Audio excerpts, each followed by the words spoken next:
আমন্ত্রণ Dhaka bank PLC presence ATN Bangla business and finance অনুষ্ঠানে আপনাদের সাথে সঞ্চালনায় আমি ফাতিহা শাফিয়া আছি। আমরা এই অনুষ্ঠানে চেষ্টা করি ব্যবসা বাণিজ্য, শেয়ার বাজার, বিনিয়োগ এবং অর্থনীতির নানা বিষয়াদি তুলে ধরতে এবং সেই সাথে কিন্তু সম্পৃক্ত থাকে সামগ্রিক ঘটে যাওয়া কিছু ঘটনাবলীও।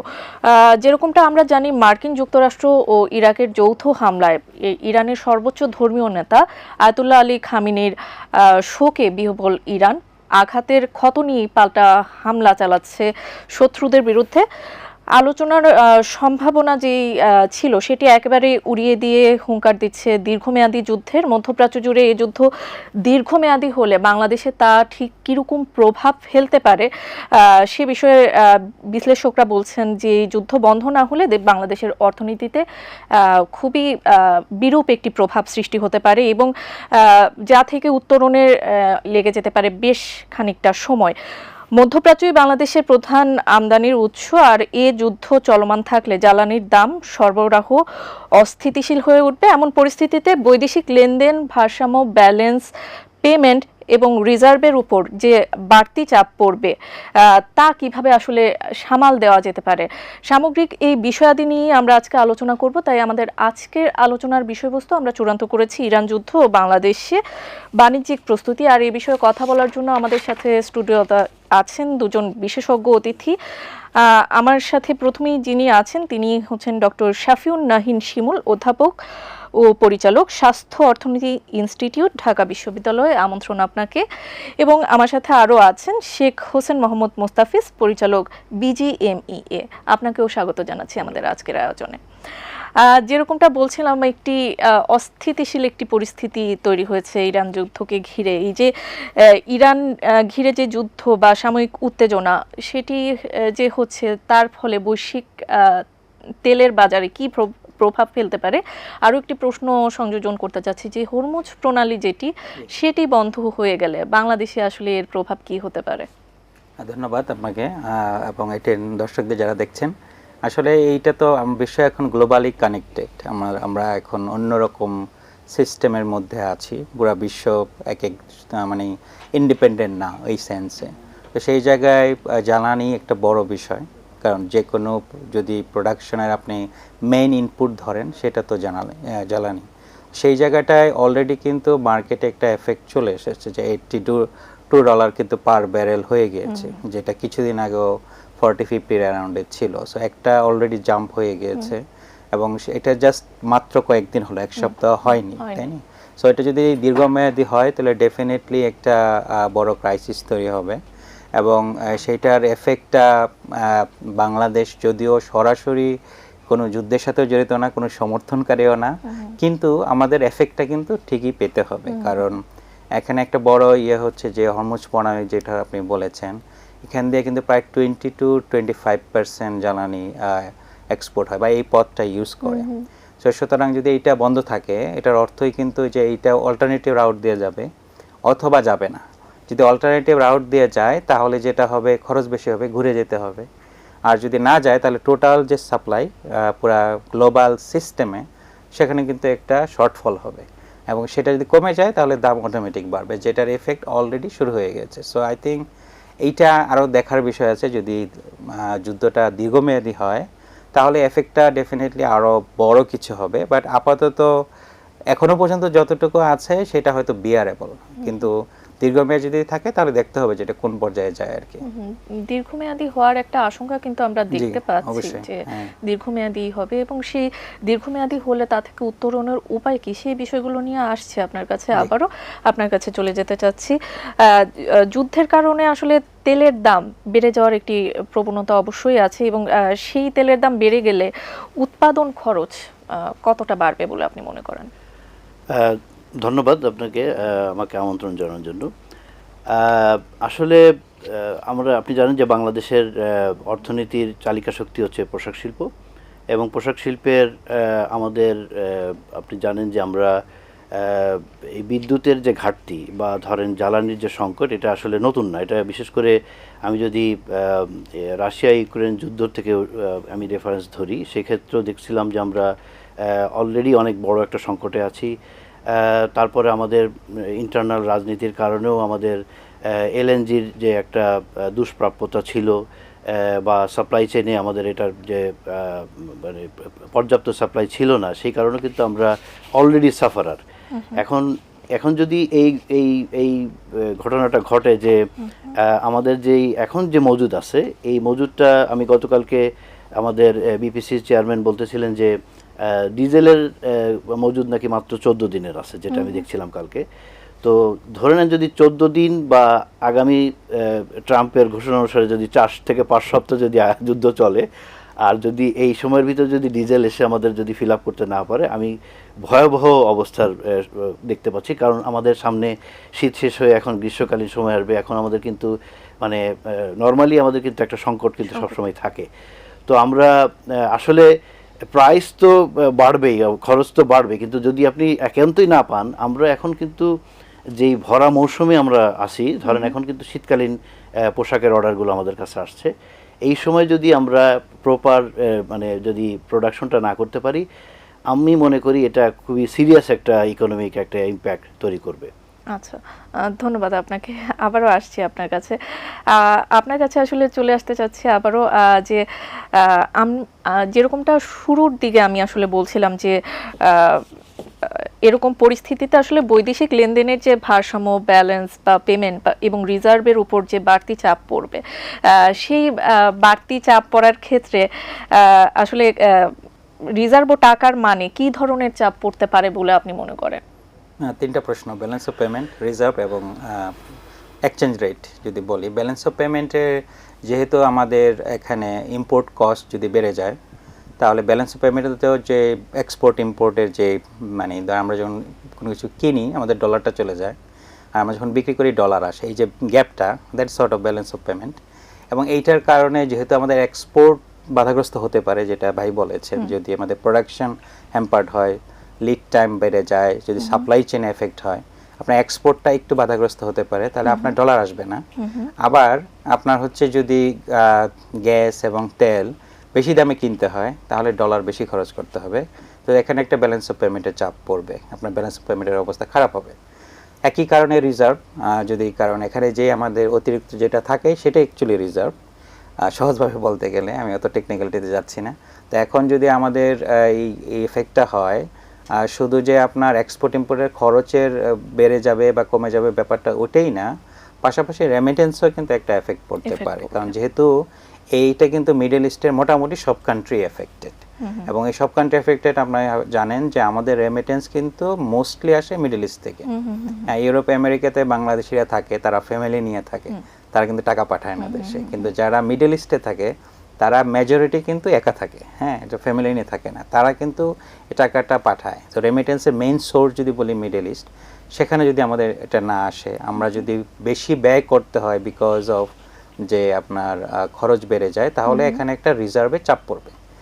রিজার্ভে চাপ পড়লে এটার অর্থই হচ্ছে ডলারের ডিমান্ড বাড়বে, কিন্তু আমার ডলার যদি সাপ্লাই কম হয়, আলটিমেটলি কিন্তু ডলারের দাম বাড়ার একটা মানে সুযোগ তৈরি হয়।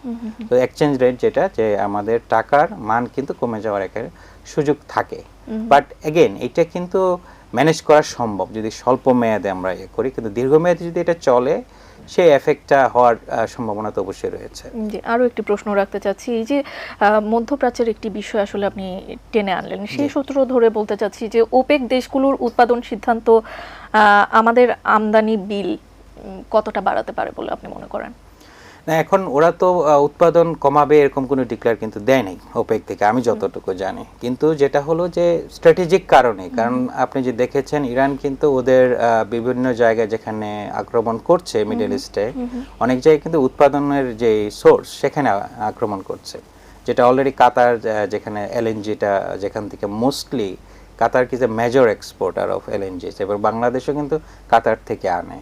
তো সেই জায়গাটায় যদি আপনার এফেক্ট পড়ে, তাহলে কিন্তু ডেফিনেটলি আমাদের ওইটা একটা মানে একটা হিউজ ক্রাইসিস হতে পারে আর কি। এবং যেটা ভাই বলেছিলেন, উন্নত দেশগুলো কিন্তু স্ট্র্যাটেজিক রিজার্ভ বলে একটা জিনিস থাকে, তারা প্রায় 45 দিনের মতো রিজার্ভ রাখে, আমাদের কিন্তু সেটা নেই। সো আমরা কিন্তু বেশি ওয়েট করতে পারবো না। এবং উনি বলেছেন সেটি 14 দিনের মতো আছেন। আবার চলে আসতে চাচ্ছে আপনার কাছে, যেরকমটা আপনি বলছিলেন, আপনার সূত্র ধরেই একটি প্রতিবেদন আসলে বলতে চাচ্ছি। সেটি হচ্ছে দেশে 14 দিনের জ্বালানি মজুদ রয়েছে বলে জানিয়েছে বাংলাদেশ পেট্রোলিয়াম কর্পোরেশন বিপিসি। প্রতিষ্ঠানটির মালিকানা ও অঙ্গ প্রতিষ্ঠানগুলোর ডিপোতে 4,20,765 টন পেট্রোলিয়াম পণ্য রয়েছে। এর মধ্যে ডিজেল 2,23,127 টন, যা দিয়ে দেশে 14 দিনের চাহিদা মেটানো সম্ভব। What's next? এখানে একটু বলি আর কি, আমাদের আসলে ডিজেলটা মেইনলি লাগে হলো আমাদের জেনারেটরে সবচেয়ে বেশি, এবং বয়লারেও লাগে। তবে বিকল্প জ্বালানি হিসেবে দেখবেন আপনার ওই রিপোর্ট হয়তো পাবেন ফার্নেস অয়েলের কিন্তু রিজার্ভ আমাদের ভালো একটা রিজার্ভ আছে, যেটা আমাদের সম্ভবত এটাও বোধহয় 21 দিন বা 25 দিন বা এরকম একটা আমাদের মনে পড়ে। তো এটা একটা ইস্যু যে আমরা যদি মানে এই এখন যে রিজার্ভ আসছে হয়তো মানে শর্ট টার্ম বেসিস আমাদের খুব একটা সমস্যা হবে না আশা করতেছি। মানে আনটিল অ্যান্ড আনলেস যদি আমার কোনো সিজ ফায়ারের যদি ঘোষণা না আসে তাহলে এটা বিপদটা বাড়াবে। প্লাস হলো আমাদের একটা ছোট একটা সুবিধা আমাদের আছে সামনে, সেটা হলো সামনে আমাদের ঈদ আছে। ঈদের পরে আমাদের একটা ধরেন 10 দিনের অ্যাপ্রক্সিমেট একটা বন্ধ থাকবে, সারা দেশে আমাদের উৎপাদনটা একটু কম থাকবে, সেখানে হয়তো আমরা একটা বাফার টাইম হয়তো পাবো। কিন্তু এই সময়ের ভিতরে আমার বিকল্প জ্বালানির ব্যবস্থাটা কি হচ্ছে, কিভাবে আমাদের ভিন্ন সোর্স থেকে কিভাবে আমাদের জ্বালানিটা রিফিল করবে, এটার ব্যাপারে কিন্তু সরকার থেকে আমরা এখনো কোনো নিশ্চয়তা বা কোনো পাইনি।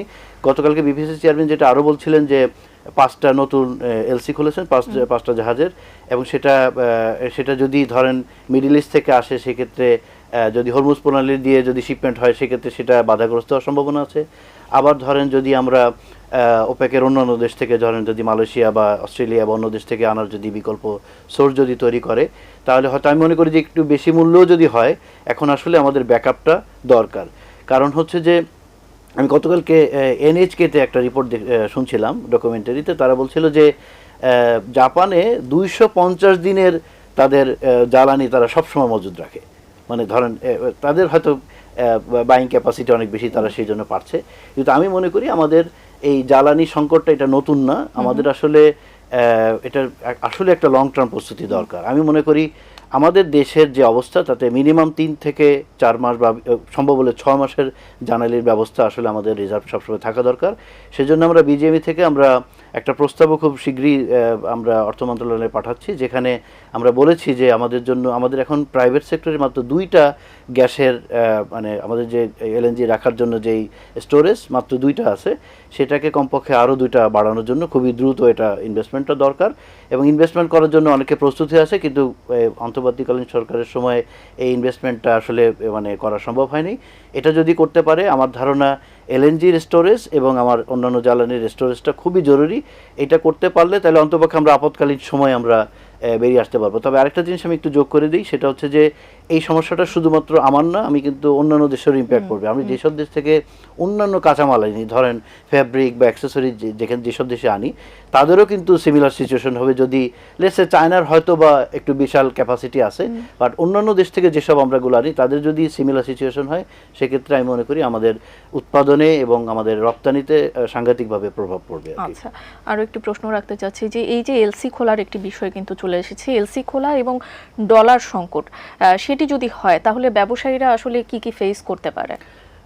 এখন তো এই যে ভাই একদম কারেক্টলি বলতেছিল, আসলে 2টা চাপ। আসলে একটা চাপ হচ্ছে যে আমার আমদানিতে আমার যে রিজার্ভের যে আমার যে এখন যে অবস্থা, আমার যদি এক্সপোর্ট কমে যায়, আমার যদি রেমিটেন্সও যদি কমে যায়, মানে 2টা জায়গায় যদি ইম্প্যাক্ট পড়ে, আমার ইনকামিং যদি মানে যদি ফ্লো ঠিক না থাকে, তাহলে কিন্তু আপনার এই যে রিজার্ভ যেটা আছে সেটা যদি যত বেশি মানে ইউটিলাইজেশন হতে থাকবে, আমরা তত বেশি কিন্তু দুর্বল হতে শুরু করবো আর কি। তো আমি মনে করি যে সরকারের এখন খুবই মানে খুব কন্টিনজেন্সি একটা প্ল্যান করা উচিত, যে ধরেন একটু রেশনালাইজ করা আর কি। ধরেন রেশনিং করে কিভাবে করা যেতে পারে, যে কাকে প্রায়োরিটাইজ করবে, কাকে দিবে না, এই ধরনের জায়গা থেকে। যেমন ধরেন অনেক সময় দেখেন না, যেমন গাড়িতে একটা সময়ের জন্য গাড়ির সিএনজিটা বন্ধ রাখে বা বাসা বাড়ির বন্ধ রাখলো। এখন আমাকে প্রায়োরিটাইজ করতে হবে যে আমি শিল্পে আগে দিব, নাকি আমি সার কারখানায় আগে দিব, নাকি আমি বিদ্যুতে আগে দিব। এরকম করে যদি প্রপারলি এখনই যদি একটা কন্টিনজেন্সি প্ল্যান করা যায়, তাহলে আমি মনে করি যে এটা আপৎকালীন সময়ে যদি কিছু ব্যবহারটা কমিয়েও যদি আমার ডিজেলকে যদি কিছু সেভ করা যায়, তাহলে হয়তো বা রিজার্ভের এই বিষয়টা হয়তো একটু অপটিমাইজ করা বা মিনিমাইজ করা সম্ভব হবে আর কি। জি, ধন্যবাদ। আমরা মিনিমাইজ আরো কিভাবে করা যেতে পারে সেই প্রসঙ্গে আবারও আসছি, আপনার কাছে চলে আসতে যাচ্ছি। এই যে একটা মিনিমাইজের একটা বিষয় চলে আসলো, সেটি থেকে আসলে বলতে চাচ্ছি যে সরকার কি আসলে কৌশলগত মজুদ বা স্ট্র্যাটেজিক রিজার্ভ যেটা কি বলে সেটি কি গড়ে তুলতে পারে কিনা?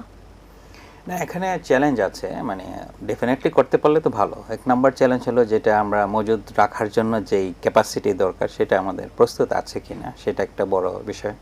আর এইটা মজুদ রাখতে হলে আমাদের তো আগে কিনতে হবে, আগে কিনতে হলে আমাদের কিন্তু প্রচুর ডলার লাগবে। So আমাদের সেই সেই ইয়াটা আছে কিনা, ক্যাপাসিটিটা আছে কিনা, কারণ ডলারের যে রিজার্ভ নিয়ে কথা হচ্ছে যে এখন আমরা 33 বিলিয়নের মধ্যে বলা হচ্ছে যে, বাট এটা অনেক কিন্তু অনেক ধোঁয়াশা আছে। অনেকে বলছে যে অনেক কিছু এখনো পাওনা পরিশোধ করা হয়নি, সেগুলো যদি পরিশোধ করা হয় তাহলে কিন্তু ডলার রিজার্ভটা কমে আসবে। তাহলে আপনার তো খুব বেশি অপশন নাই, কারণ আমরা হচ্ছে খাদ্য আমদানি করি, আরও অনেক নেসেসারি প্রোডাক্ট আমরা আমদানি করি, সুতরাং সেগুলো তো আমরা বন্ধ করতে পারবো না। তাহলে এই টাকাটা বা ডলার যেটা যদি বলি সেটা আমাদের এনাফ আছে কিনা এক্সারসাইজ করতে হবে। আমাদের যেই যেই সীমাবদ্ধতা আছে এর মধ্যে আমরা কোনটা করতে পারি সেই জায়গাটায় আমাদের হাত দিতে হবে। বাট ওই জায়গাগুলো যেটা ভাই বলেছেন বা গ্লোবালি সেটাই প্র্যাকটিস, যে আপনি রিজার্ভ স্ট্র্যাটেজিক একটা রিজার্ভ রাখা, যাতে একটা নির্দিষ্ট সময় পর্যন্ত আপনি চালিয়ে যেতে পারেন গ্লোবালি সব কিছু বন্ধ থাকলেও। তো সেটার জন্য সক্ষমতা আমাদের আস্তে আস্তে তৈরি করতে হবে যদি না থাকে। এটা হয়তো ইমিডিয়েটলি রাতারাতি হবে না, আমরা এক সপ্তাহের মধ্যে হয়তো করে ফেলতে পারবো না আর কি। তো এটা একটু আগে থেকেই প্ল্যানিং এর মধ্যে রাখা, যেন জাস্ট আমরা সবসময় কিন্তু বাংলাদেশে আপনার জানেন রিঅ্যাকশনারি পলিসি নেই, যুদ্ধ লাগলো এখন দেখি কি করা যায়, আপনি এটা করা যাবে না। আপনার একটা লং টার্ম চিন্তা না থাকলে এই বিপদগুলা আসবে, বিভিন্নভাবে আসবে, করোনা আসবে, যুদ্ধ আসবে, ন্যাচারাল ক্যালামিটি হবে। তো সেগুলো আমাদের প্রস্তুত থাকতেই হবে আর কি। জি, আমরা এই বিষয়গুলো নিয়ে আরো আলোচনা করতে যাচ্ছি। আমাদের একটি বিজ্ঞাপন বিরতির সময় হয়ে গেছে, বিরতির পর আবারও যুক্ত হচ্ছি। দর্শক, সময় হয়ে গেল Dhaka bank PLC presence ATN Bangla business and finance থেকে ছোট্ট একটি বিজ্ঞাপন বিরতির। কোথাও যাবেন না, আমাদের সাথেই থাকুন।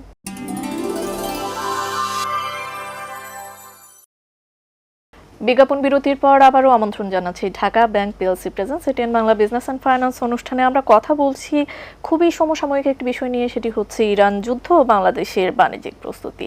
আমাদের সাথে স্টুডিওতে দুজন বিশেষজ্ঞ অতিথি আছেন। আপনার কাছে চলে আসতে চাচ্ছি শেখ হোসেন মোহাম্মদ মুস্তাফিজ। আপনার কাছে এই প্রশ্ন রাখতে চাচ্ছি যে মিনিমাইজেশনের একটি বিষয় কিন্তু আপনি তুলে ধরলেন। এখানে আসলে মুদ্রাস্ফীতি নিয়ন্ত্রণে কেন্দ্রীয় ব্যাংকের কি আসলে কোনো পদক্ষেপ কি থাকতে পারে, কি মনে করেন আপনি? এখানে মুদ্রাস্ফীতির বিষয়টা হচ্ছে যে আসলে আমাদেরকে তো শুধুমাত্র আমাদের তো পোশাক শিল্প না, আমাদের তো আসলে অনেক কিছুই আমদানি করতে হয়। তো সেই জায়গাগুলোতে আমাদেরকে একটু মানে কনজারভেটিভ এখন একটু রোল প্লে করতে হবে এবং আমাদেরকে দেখতে হবে বিশেষ করে সাধারণ মানুষ যেন কষ্ট না পায়, সেইটার জন্য কিভাবে আমাদের কাজটা করা উচিত সেটাকে নিয়ে আসলে মানে অর্থনীতিবিদ যারা প্রফেশনালস আছেন এবং যারা এখন নতুন মন্ত্রিসভায় যারা আসছেন সবাই মিলে বসে আসলে একটা পরামর্শ করা দরকার, যাতে করে মুদ্রাস্ফীতি এবং সাথে সাথে মূল্যস্ফীতি দুটাকেই যেন আমরা কন্ট্রোলে রাখতে পারি। কারণ আপনি জানেন যে আমাদের যদি যেটা ভাই বলছিলেন যে ব্যালেন্স অফ পেমেন্টে যদি ইম্প্যাক্ট পড়ে এবং আমার সাথে সাথে যদি আমার সাপ্লাই চেনে যদি ডিসরাপশন শুরু হয়, তাহলে কিন্তু আপনার সব জায়গায় কিন্তু সংকুচিত হতে শুরু করবে। সুতরাং সেই সংকুচিত সময়ে আপনি আসলে আপনার যে নিজস্ব যে চাহিদা সেটাকে আপনি কিভাবে ম্যানেজ করবেন, এটা যদি আমরা প্রপারলি ম্যানেজ না করি, লাক্সারি ওয়েতে চিন্তা করি, তাহলে কিন্তু আপনি ম্যানেজ করতে পারবেন না।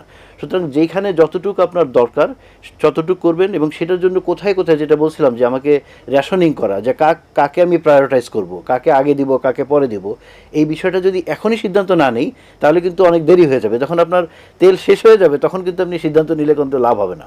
অর্থাৎ আমার যা এখন আছে সেটাকে আমি কিভাবে বাড়াতে পারি, আমার খরচগুলোকে কিভাবে অপটিমাইজ করে মিনিমাইজ করে আমি এখন আমার হাতে ডলারটা রাখা, আমার হাতে তেলটা রাখা, এই জিনিসটাকে যদি আমি এখনই প্ল্যান করতে পারি প্রপারলি, আমি মনে করি যে 14 দিনের এই তেলটাই আমি হয়তো বা 28 দিনও আমি ব্যবহার করতে পারবো যদি আমি এখনই প্ল্যান করতে পারি। কিন্তু আবার এটাও ঠিক যে সামনে সেচ মৌসুমের বিষয় আসতেছে, সেখানেও আমাদের তেলের চাহিদা বাড়বে। সুতরাং সব জায়গায় কিন্তু আসলে সামনে আপনাকে পুরো জিনিসটাকে দেখতে হবে যে খাদ্যে আমার দরকার আগে নাকি আমি সার আমদানি করে সারকে দিব, মানে এই যে বিষয়গুলো আর কি, কাকে প্রায়োরিটাইজ করবো, এটাকে যদি প্রপারলি গভর্নমেন্ট হ্যান্ডেল করে আমি মনে করি না যে এটা খুব একটা সমস্যা হবে। তবে সমস্যা খুবই স্বাভাবিক মনে হচ্ছে, যেহেতু অলরেডি তারা বলছে যে 4 থেকে 5 সপ্তাহ তারা যুদ্ধ চালাবে, প্রয়োজন হলে আরো বেশি চালাবে।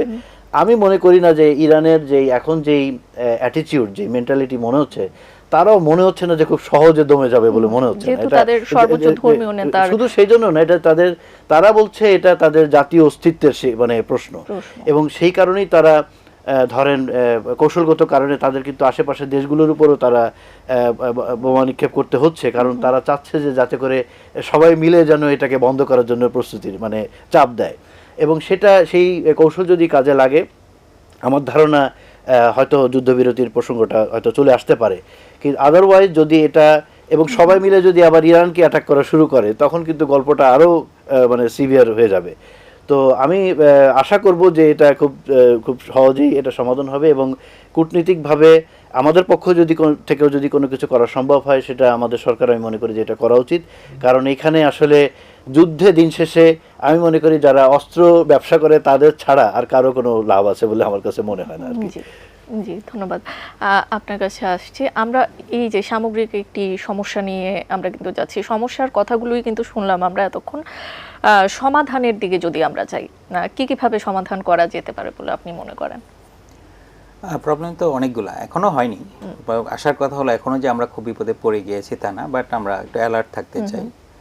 একটা বড় সমস্যা হতে পারে আমাদের কিন্তু অলরেডি মুদ্রাস্ফীতি বা ইনফ্লেশন কিন্তু আমাদের বেশি, প্রায় 2 ডিজিটের মতো, এবং সেটা অন্তর্বর্তী সরকার খুব বেশি সাকসেস দেখাতে পারেনি। নতুন গভর্নর এসে কিন্তু বলেছিলেন ইন্টারেস্ট রেট কমাবেন, সেটা কিন্তু আবার ইকোনমিক পলিসি ঠিক উল্টা দিকে যায়, আপনি কিন্তু এটা ইনফ্লেশনকে আরও বাড়ায় দিতে পারে। সো এই জায়গাটায় আমাদের একটু চিন্তা করতে হবে যে আমরা প্রায়োরিটি কী দিব। আমরা যদি সেক্ষেত্রে যেটা হয় যে যখন আপনার এই কস্ট অফ প্রোডাকশনটা বেড়ে যায়, তখন যে ইনফ্লেশনটা হয় আমরা বলি সেটা কস্ট পুশ ইনফ্লেশন।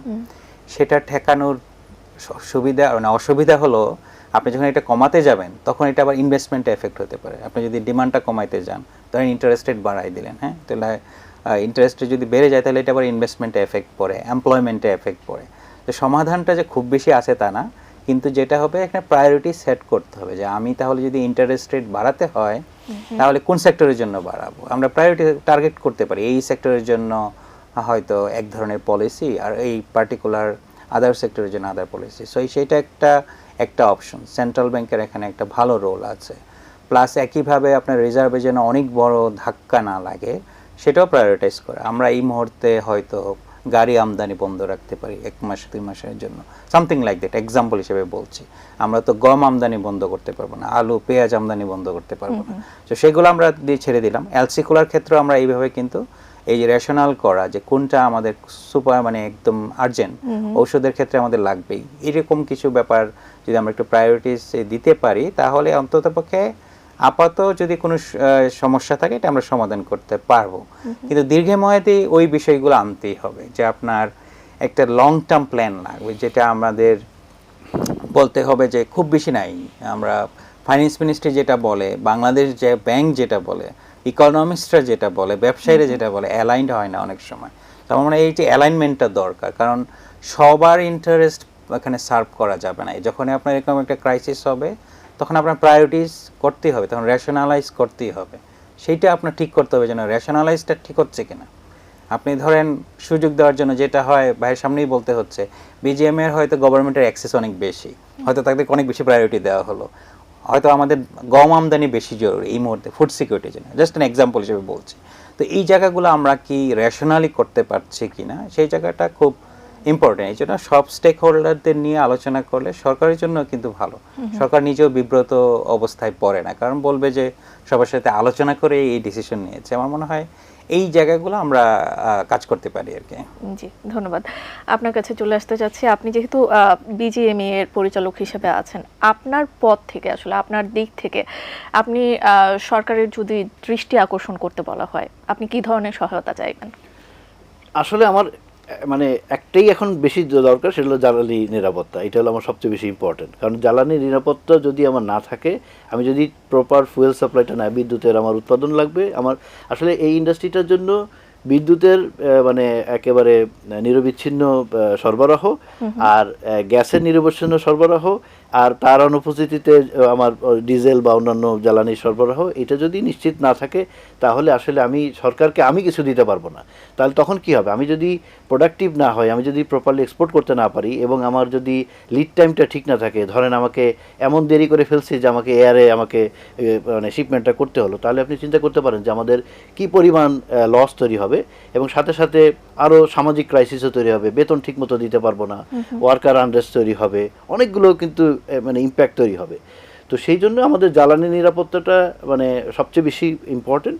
আর সেকেন্ডলি যেটা বলবো যে আমরা মানে ডলারের যেই সংকটটা রয়ে গেছে এখনও, সেই জায়গাটায় আমাদেরকে একটু প্রায়োরিটি দিতেই হবে। আসলে রাস্তাও তো নাই, কারণ আসলে আমরা 84% মানে রপ্তানির আমরা স্টেক হোল্ডার, সেই হিসাবে আমাদেরকে এলসি যাতে আমরা স্মুথলি খুলতে পারি, সেই জায়গাটায় যেন আমাদেরকে সহযোগিতা করা হয়। কারণ আপনি যদি এলসি যদি আমি না খুলতে পারি, তাহলে কিন্তু আমি আবার আমার কাঁচামাল আমদানি করতে পারবো না, আমি উৎপাদন প্রক্রিয়া আমার ব্যাহত হবে।